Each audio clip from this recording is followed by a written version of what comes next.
नमस्कार। आज हम वीडियो के इस भाग में पढ़ेंगे टेंसेज का future perfect tense part second. और इस सेकेंड पार्ट में हम जानेंगे वाक्य रचना, सेंटेंस फॉर्मेशन, जिसे हम कहते हैं वाक्य रचना।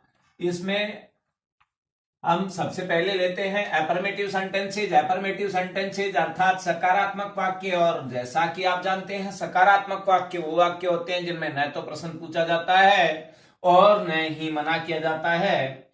ऐसे वाक्यों में जो ऐसे वाक्यों का पैटर्न होता है, उनका स्ट्रक्चर होता है, इसमें सबसे पहले आता है सब्जेक्ट, अर्थात काम का कर्ता कौन है वो पहले रखते हैं। उसके बाद विल सेल होता है और उसके बाद होता है हैव, फिर मेन वर्ब की थर्ड फॉर्म प्लस ऑब्जेक्ट, फिर अदर वर्ड्स लेते हैं और लास्ट में फुल स्टॉप होता है। यहां ध्यान देने की बात है, आपको बताया है कि पूरे फ्यूचर टेंस में आपको ये ध्यान रखना है कि विल का प्रयोग कहां होता है, सेल का प्रयोग कहां होता है। तो ये आपको ध्यान रखना है। आई और वी के साथ, केवल और आई और वी के साथ हमें सेल यूज करना है। बाकी जो भी शेष करता है, अदर जो सब्जेक्ट्स हैं, तो उन अदर्स के साथ क्या होगा, अदर सब्जेक्ट कोई भी है उन सब के साथ विल यूज होगा। अब एग्जाम्पल से हम इसे समझेंगे। जैसे नेहा कल शाम तक 2 पार्ट याद कर चुकी होगी। जैसा कि आपको बताया था इस टेंस के पहले जो है पार्ट फर्स्ट में, कि इस टेंस में आपको समय सीमा दी जाती है फ्यूचर की, कब तक काम पूरा होने की संभावना है, कल शाम तक। तो यहां Neha will have learned 2 lessons by the evening tomorrow, ये इसका ट्रांसलेशन हुआ। अब इसमें हम एग्जाम में जो समस्या आती है वो होता है, हमें यहाँ मेन वर्ब की फर्स्ट फॉर्म दी जाती है, करेक्ट फॉर्म कैसे भरी जाएगी, बस वो आपको समझना है। स्टूडेंट्स के लिए यह महत्वपूर्ण है, ये आपको ब्लैंक में भरना पड़ेगा। यहाँ ब्लैंक होगा।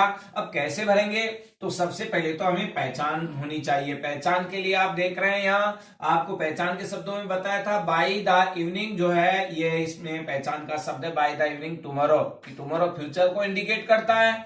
और बाई के साथ जो टाइम आ रहा है, ये देखिए बाई के साथ टाइम या बाय द इवनिंग टुमारो, ये क्या इंडिकेट करता है, ये क्या बताता है, ये फ्यूचर परफेक्ट टेंस बताता है। अब फ्यूचर परफेक्ट हमारा टेंस क्लियर हो गया। इसके बाद सेंटेंस आप देख रहे हैं फुल स्टॉप पीछे है, अफर्मेटिव है।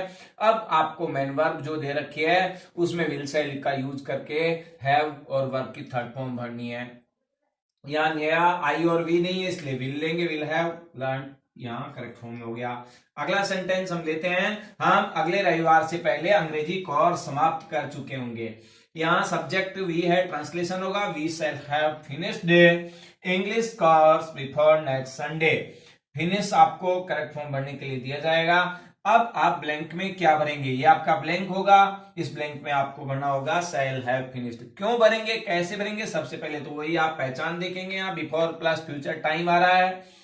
अब यहाँ सब्जेक्ट वी है, तो वी के साथ आपको क्या लाना है, सेल, और विल सेल में से एक आप उठा लेंगे सब्जेक्ट के अकॉर्डिंग, उसके बाद है और मेन वर्ब की थर्ड फॉर्म, ये हमने भर दिया।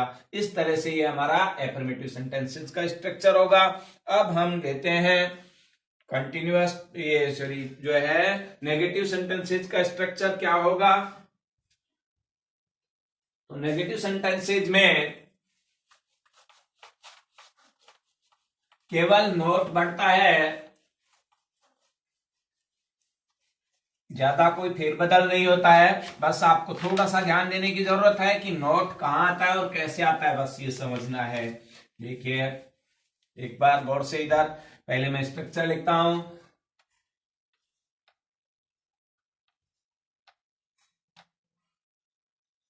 नेगेटिव सेंटेंसेस अर्थात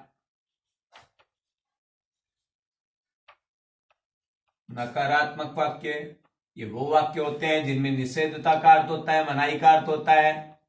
और ऐसे वाक्यों में जो पैटर्न होता है, सेंटेंस पैटर्न या स्ट्रक्चर जो होता है, वो क्या होता है, सबसे पहले सब्जेक्ट होता है, सब्जेक्ट के बाद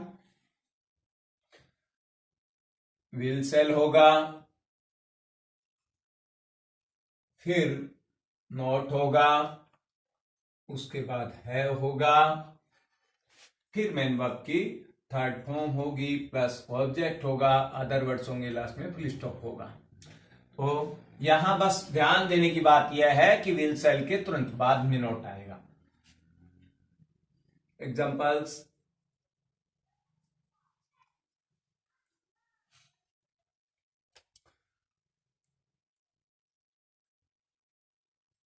दिव्या 2022 तक कॉलेज में प्रवेश नहीं ले चुकी होगी या नहीं ले चुकेगी।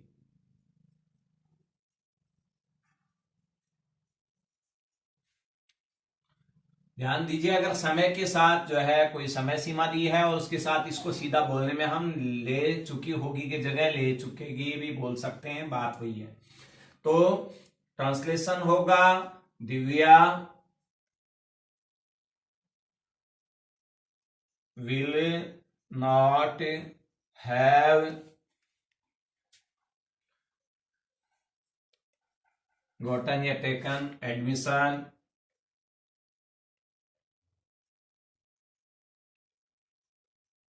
in the college by 2022। मान लीजिए दिव्या भी 10th में ही है।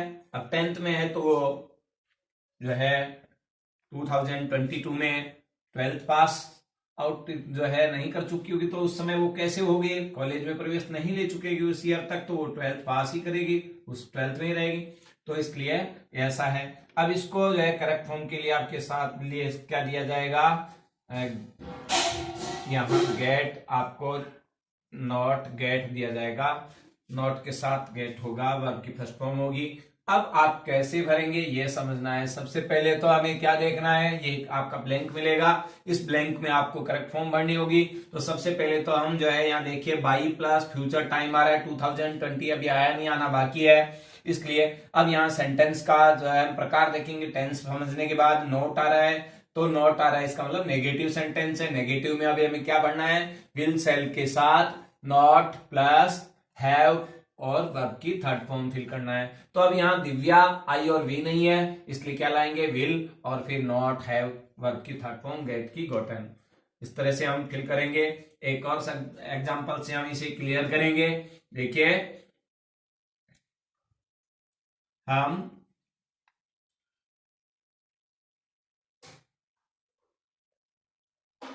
कल सुबह से पहले या कल सूर्योदय से पहले, हम कल सूर्योदय से पहले आगरा नहीं पहुंच चुके होंगे, यानी हम आगरा नहीं पहुंचेंगे।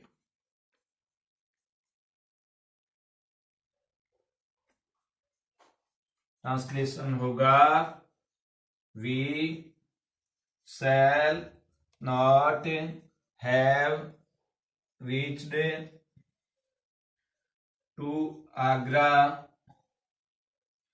Before the sunrise tomorrow. Correct form भरने के लिए आपको ब्रैकेट में नॉट और रीच मिलेगा लिखा हुआ, ये आपका यहां समझिए ब्लैंक होगा। अब इसमें आप क्या फिल करेंगे और क्यों, तो देखना है। सबसे पहले तो वही पहचान के तौर पर बिफोर प्लस फ्यूचर टाइम आ रहा है, बिफोर द सनराइज टुमारो। अब आपने टेंस पहचान लिया, वाक्य पहचानेंगे, इसमें नॉट दे रखा है, इसका मतलब नेगेटिव सेंटेंस है। अब ये दो बातें क्लियर जब हो जाएंगी, उसके बाद आते हैं हम तीसरी बात पर। तीसरी बात क्या है कि अब हमारे सामने समस्या है कि विल उठाए या सेल उठाए, तो उसके लिए आपको देखना है सब्जेक्ट, और आपको बताया था आई और वी के साथ हमेशा क्या यूज होता है फ्यूचर टेंस में, सेल। तो वी सब्जेक्ट है, इसलिए हम सेल रखेंगे, सेल के बाद नॉट लाएंगे और फिर हैव लगाकर जो मेन वर्ब रीच है उसकी थर्ड फॉर्म रीच फिल कर देंगे। इस तरह से ये हमारा सेंटेंस जो है कंप्लीट हो गया। मित्रों, अगर आपने अब तक हमारे चैनल को सब्सक्राइब नहीं किया है तो इसे आज ही सब्सक्राइब करें और अपने अन्य मित्रों को भी जो है शेयर करें। वीडियो को लाइक जरूर करें। थैंक्स।